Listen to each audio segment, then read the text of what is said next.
আন্তর্জাতিক বাজারে দাম কমলেও রাজনৈতিক কারণে দেশের বাজারে জ্বালানি তেলের দাম কমাচ্ছে না সরকার, এমন অভিমত জ্বালানি বিশেষজ্ঞদের। জানান, এখনই দাম সমন্বয় করা উচিত।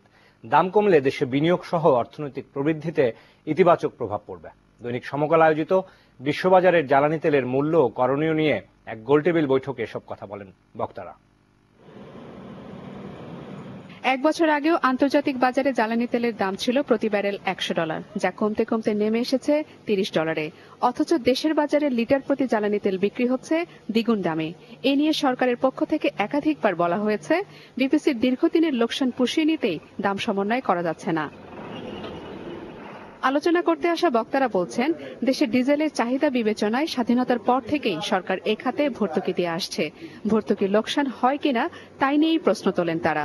সব জায়গায় বলা আছে ভর্তুকি, আর ভর্তুকি আর লোন যে এক জিনিস না, এটা আমরা খুব ভালো করে জানি। ভর্তুকি দেওয়ার কারণ আছে, ভর্তুকি দেওয়া উচিত কি না উচিত, দিলে অর্থনীতিতে কি সুবিধা হয় না সুবিধা হয়, that is a different debate. Ideally আমাকে যদি জিজ্ঞেস করা হয়, আমি বলবো all prices should be market price.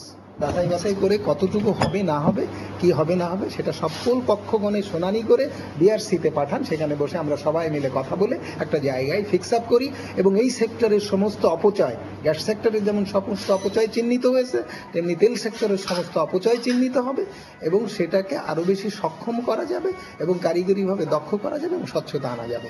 জ্বালানি তেলের দাম কমালে সাধারণ মানুষের সুফল পাওয়ার পাশাপাশি দেশের বিনিয়োগ বাড়বে বলে অভিমত অর্থনীতিবিদ ও বেসরকারি খাত সংশ্লিষ্টদের।